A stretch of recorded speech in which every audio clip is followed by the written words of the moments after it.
Before I go any further, I'll give you the floor. Your thoughts overall on the greatest Royal Rumble that went down in Saudi Arabia? Well, I did. I watched it live, and then I watched it again because, you think you missed some parts, and then there were some things I did want to watch over again, some highlights and I guess some lowlights. Overall, I gave it a 6 when I was rating it on Twitter, I guess. A lot of people call it a glorified house show. That's a pretty fair assessment. They were saying, the announcers were saying it had this WrestleMania feel, and maybe there it did. Maybe in the environment it did. I'll say this, DT, it was a beautiful arena, stadium, whatever you want to call it. It was a beautiful arena. Looked very nice. The production was top notch. It was nice to see fireworks again, by the way. I'm sure that was on their dime. I'm sure we'll get in, DT, to the financial aspects of what WWE supposedly paid. I'm sure you have the details on that. And one thing I will say, overall, it was nice to see the kids, the Saudi kids, whether it's John Cena, it's not for me. It's not about me, for 40-something-year-old middle-aged guys or whatever, even though there was some middle-aged guys whooping it up there, having a grand old time in the stands. But to see the kids really just be in awe of Undertaker and Cena and Triple H and stuff, I enjoyed watching that. I'm not being a softie. I really did, and I know some other people did too. I kind of liked watching them see these kind of superheroes come to life that they've only seen very limited times or very few and far between. And television was really the only way they could see them. This is the only time, maybe unless there's a yearly thing where they come back. But I remember being a kid for the first time, and I see that look on their face. When I was 8, 9 years old, that's the way I felt as well, too. So it's international wrestling. When you love it, you love it. These kids are just like us in a lot of ways when we were growing up. That was fun to watch. And the way to kick off the night, they had 2 of their biggest stars, John Cena and Triple H, kicked off the night. They got both tremendous ovations, especially John Cena. Cena got a huge, huge reaction, so did Triple H, but Triple H clearly was healing it up. Cena then did a little speech afterwards, thanked the Saudi people and the government for being, hospitable and all that stuff, doing what Cena does best. But the crowd really, he's a superstar over there too. Cena was just the guy, and a good way to kick off the show. It was strange to see. I was surprised to see that. I didn't know the pecking order of the matches. Nobody did. And to see Cena and Triple H open up the night. And then from what I understand, they insisted with Vince and Stephanie to open the night. They thought it was the right way to go. And I think it was the right way to go. Now, the wrong way to go would be the secondary match, which was Cedric Alexander versus Kalisto.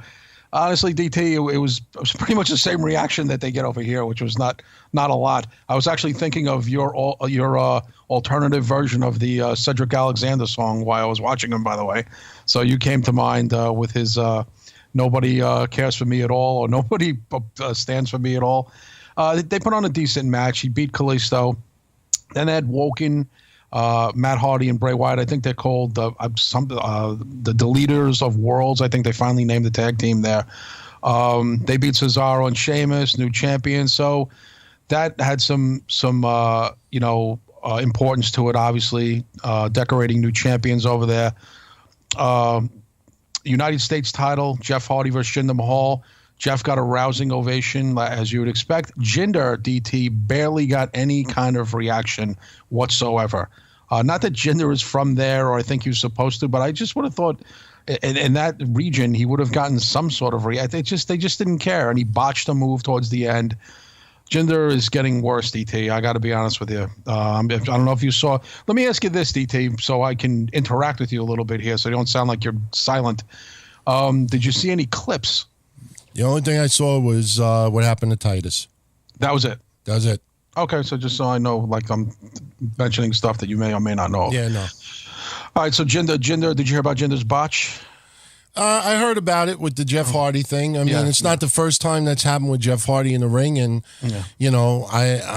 my reaction was, hey, the shit happens. You know what I mean? People, because they don't like Jinder, they want to focus on that being like one of the all-time botches. And, and I totally understand young fans out there that don't know much about history. But when you use words like absolutely, all time, history, modern era, this and that, I mean, really, go back to playing with finger painting. Seriously, because no, that wasn't the greatest botch of all time. It could put about 50 online. Much fun. I mean, I had fun last night. I couldn't sleep. I had insomnia. And I saw some people, how they were just bragging on how they were such big, loyal wrestling fans that they used to watch Raw, SmackDown, ECW on Sci-Fi, and TNA religiously week after week. So I decided, you know what? I'll be a prick bastard. I fucking took every show that we used to watch in 1998, which was 13 of them. 13 different wrestling shows that we used to watch, and I threw it up there, and I'm like, what are you going to say now? And they shut the fuck up quickly.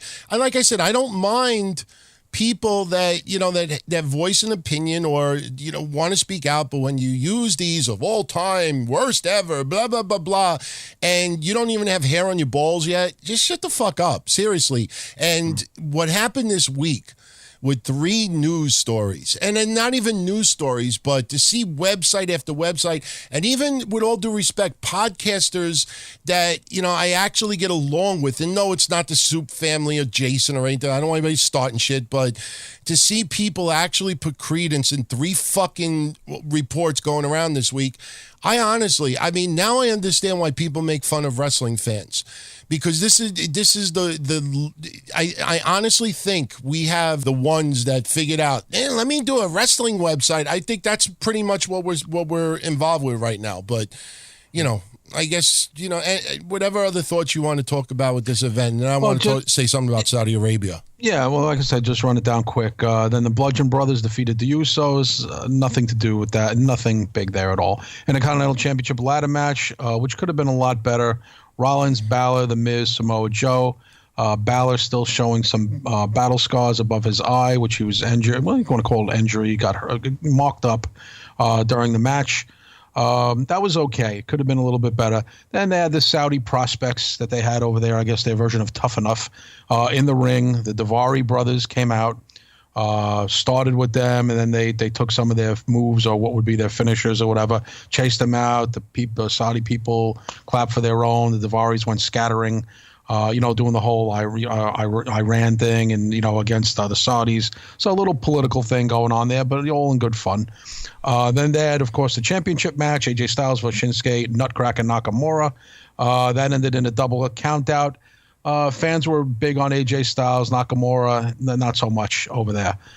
Casket match, Undertaker versus Rusev. Undertaker, I think, just wowed the whole audience. The audience just looked enamored with Undertaker. He was like, again, this superhero reaction when they were panning to the kids at ringside and the people. They were just all had their camera phones out taking pictures and mouths wide open. The Undertaker was exactly a phenom to them. You know, never seeing it before. Once again, seeing it with eyes of amazement and wonder, even though Taker was looking very old at this point. But to them, they were in awe of him, and he was there for a reason. He's an attraction. The crowd ate it up. Put Rusev in the casket. Tombstoned. What's Mr. Songbird over there, who was on Instagram, so proud that he took a tombstone from the Undertaker, which was kind of fun. Can I interrupt you for a minute? Okay. How great was that tombstone that Undertaker executed in English? It's great. All right, suspension of disbelief. It looked fucking awesome. Oh, yeah, it looked awesome. Okay. Yeah. Now, let me ask you something. You've been a wrestling fan like me since the late 70s. All right? Through our, wrestling fandom throughout these years, we've seen a lot of wrestling moves that look really fucking real. Just absolutely real. I was just baffled beyond belief. Websites and podcasts reporting repeatedly that Aiden English possibly got injured from the Undertaker's tombstone. And what did they base this on? Because it looked so good. Oh, this is choreographed. It's supposed to look realistic. Oh, well, his head looked like it bounced off. Jesus Christ, could you imagine when RVD used to take the pile driver or the DDT from Tommy Dreamer? They would have been like, holy shit, he fucking killed him. He's got to have brain damage. Did you see him fucking bounce off the floor? What the fuck was that? Well, I was so tempted to look at it, and I'm like, no, I'm not even gonna, because if I see it, then I'm gonna try to understand why. How do you report as a news story that he possibly got injured, and what you base it on is the move looked good? If Aiden English laid there and had to be helped to the back, and it looked like he suffered a stinger, and they showed, then I could say, okay, just like Bobby Roode tonight on Raw.